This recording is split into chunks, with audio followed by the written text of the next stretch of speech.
Hello viewers, let's crack UPSC CSC के YouTube channel पर आप सभी का स्वागत है। सो फ्रेंड्स, ट्रंप के लिए the things have turned upside down. Trump इस समय बहुत ज्यादा ही प्रॉब्लम में आते हुए दिख रहे हैं। उनका हर एक बेट अब फेल होते हुए दिख रहा है। आज इस पर्टिकुलर सेशन में हम बात करेंगे कि how Trump is feeling isolated, Trump's approval rating is declining day by day, और जिस तरीके से ये वॉर आज अमेरिका की इकोनॉमी के लिए एक बहुत बड़ा सेटबैक बनते हुए दिख रहा है। इन तमाम चीजों के बीच में now finally Trump has decided to rebuild, re engage and re energise the Indo US relation.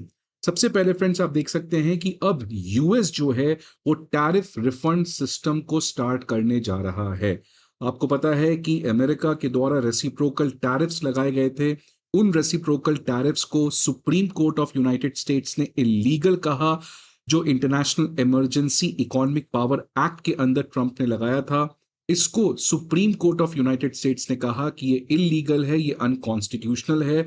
और इसी के बाद, इस जजमेंट के बाद, जितने भी टैरिफ अमेरिका ने कलेक्ट किया था इलीगली, आर्बिट्ररीली, उन सभी कंपनीज जिनको टैरिफ पे करना पड़ा था ग्लोबली, उन सभी को वो अब लौटाना पड़ेगा। और उसी के बाद अब यूएस जो है वो इस टैरिफ रिफंड सिस्टम को 20 अप्रैल से स्टार्ट करने जा रहा है।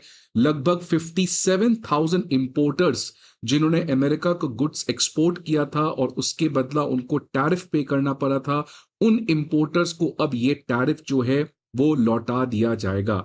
और इसकी जो टोटल अमाउंट है, it is going to be massive. $166 billion जो ट्रंप ने कलेक्ट किया था, अमेरिका ने कलेक्ट किया था, अब इस सभी $166 बिलियन को यूएस को, उन सभी इंपोर्टर्स को रिफंड करना पड़ेगा। इसमें ऑलरेडी $127 बिलियन का रिफंड अप्रूवल हो चुका है, जो अब 20 अप्रैल से स्टार्ट होगा। ये तब हो रहा है फ्रेंड्स जब ऑलरेडी ईरान वॉर इतना ज्यादा एक्सपेंसिव हो चुका है यूएस इकोनॉमी के लिए, that Trump never expected. Harvard Kennedy school का एक रिसर्च आया है। उस रिसर्च में ये कहा गया है कि जो टोटल कॉस्ट यूएस को देखना पड़ेगा, इम्पैक्ट होगा, वो होगा अराउंड 1 ट्रिलियन। सो $1 ट्रिलियन का इम्पैक्ट यूएस की इकोनॉमी को पहुंच सकता है, because $2 billion America is spending every day in this particular war. अब इस पर्टिकुलर इम्पैक्ट के बाद अब $166 बिलियन का रिफंड करना ट्रंप्स के लिए ये सबसे डिफीटिंग इकोनॉमिक इम्पैक्ट हो सकता है। इसके अलावा ट्रंप की जो फॉरेन पॉलिसी में ईरान के अगेंस्ट बुलिंग थी, ईरान के अगेंस्ट जो ब्लॉकेट की धमकी थी, वो भी काम करते हुए नहीं दिख रही है, बिकॉज न्यूज वीक के हिसाब से मल्टीपल शिप्स जो हैं वो स्ट्रेट ऑफ हॉर्मुज को ऑलरेडी ट्रांजिट कर रहे हैं।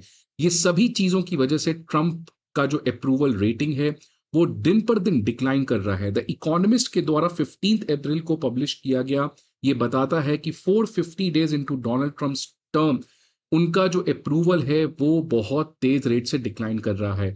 इस पर्टिकुलर सर्वे में ये पाया गया कि सबसे बड़ा जो डिसअप्रूवल ट्रंप के पॉलिसी में देखने को मिल रहा है वो है राइजिंग इन्फ्लेशन। इन्फ्लेशन यूएस की इकोनॉमी में काफी ज्यादा बढ़ रहा है।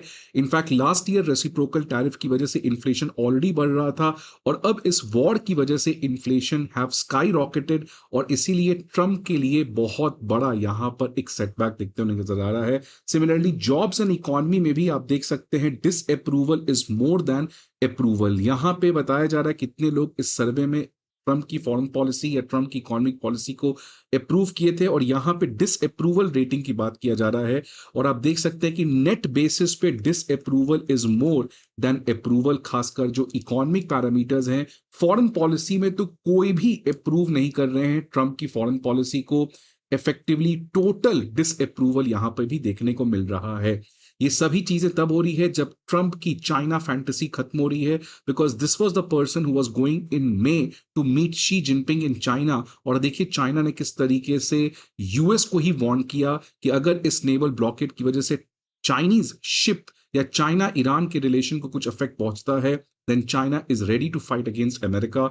और इसलिए चाइना के डिप्लोमेट्स ने क्लियर कह दिया है, अपने रेड लाइंस को स्टैब्लिश किया है, that don't interfere in our affairs. Our affairs का मतलब यहाँ पे चाइना ईरान रिलेशन के बारे में बात हो रहा है। आप देख सकते हैं चाइनीज डिफेंस मिनिस्टर डोंग जुन ने कहा है कि ग्लोबल पीस और स्टेबिलिटी को मेंटेन करना बहुत जरूरी है और इसीलिए चाइनीज वेसल्स जो हैं वो स्ट्रेट ऑफ हॉर्मुज में ऑपरेट करेंगे जैसे वो पहले ऑपरेट कर रहे थे।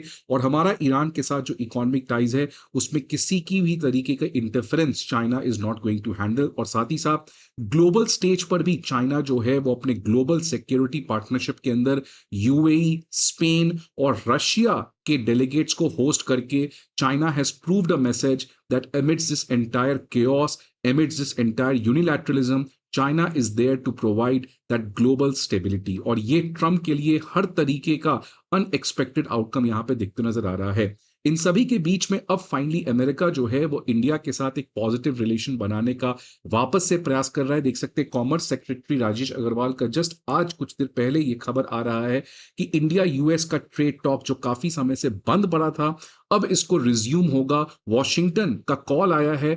उस कॉन्टेक्स्ट में इंडिया की एक टीम जो है वो अगले वीक यूएस जाने वाली है वॉशिंगटन में, जहां पे ट्रेड टॉक्स को कंक्लूसिव एग्रीमेंट की तरफ लिया जाएगा और दोनों के बीच में ट्रेड एग्रीमेंट जल्द ही पॉसिबल है। आप देख सकते हैं कॉमर्स सेक्रेटरी ने कहा that the Indian team led by the chief negotiator will be visiting the US from the 20th of this month। The negotiating teams will be meeting in person after a gap of 3 to 4 months। 3-4 महीने के बाद अब finally ये trade talk जो है वो वापस से स्टार्ट किया जा रहा है यूएस के द्वारा।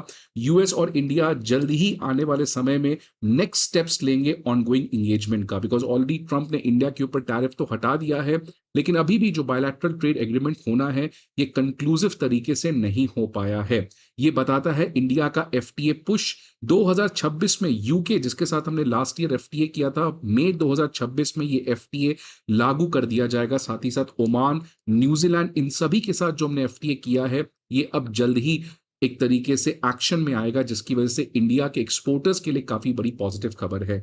साथ ही साथ ट्रंप ने प्राइम मिनिस्टर मोदी से आपको पता होगा एक 40 मिनट का फोन कॉल भी किया जहां पे स्ट्रेट ऑफ हॉर्मुज को कैसे ओपन किया जाए इसके बारे में बातचीत होगा। और US ambassador to India Sergio Gor ने कहा कि इस पूरे फोन कॉन्वर्सेशन में Trump has said to prime minister Modi that I just want to tell you we all love you. Finally Trump has started to love prime minister Modi because few days back he was in a great amount of love respect for mister Xi Jinping.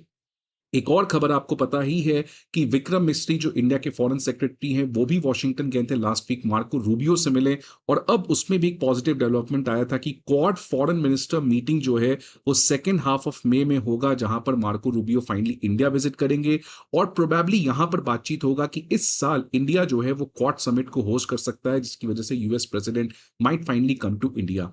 तो बहुत सारे positive development हैं but this is what America is doing committing mistake. ये पूरी America की जो foreign policy है, economic policy है, इससे अगर किसी एक कंट्री को फायदा पहुंच रहा है वो है चाइना। एंड ट्रंप जो चाह रहे हैं वो बिल्कुल भी यहां पे काम नहीं कर पा रहा है and that's why now finally Trump must awaken up. Trump must find its new reality that US is no longer the global hegemonic power। आप ईरान को इस तरीके से नेवल ब्लॉकेट के थ्रू नहीं रोक सकते हो। Iran has alternative, China is there to support and that's why India US को मिलकर आने वाले समय में स्टेबिलिटी के अंदर काम करना चाहिए। If US tries to do this then there is only one country which is going to get benefit which is China. इसीलिए यूएस को फाइनली अब एक तरीके का अल्टीमेटम मिलना चाहिए that see you need to recorrect the relation with India because this is only the future of the 21st century। I hope आपको ये वीडियो अच्छा लगे। See you again some other video, till then goodbye and take care।